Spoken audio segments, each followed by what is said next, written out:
తెచ్చే భోగం నువ్వుల నూనె స్నానం కొత్త కొత్త బట్టలతో మెరిసెను దేహం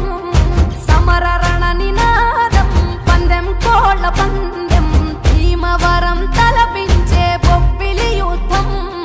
పెద్ద పండుగై ప్రేమలు మోసుకొచ్చగా రైతు పండుగై పంటలు ఇల్లు చేర్చగా మంచుతో కప్పిన చెట్లు అందాల ముగ్గుల మెట్లు కన్న తల్లి పిలిచినట్లు రమ్మని పిలిచే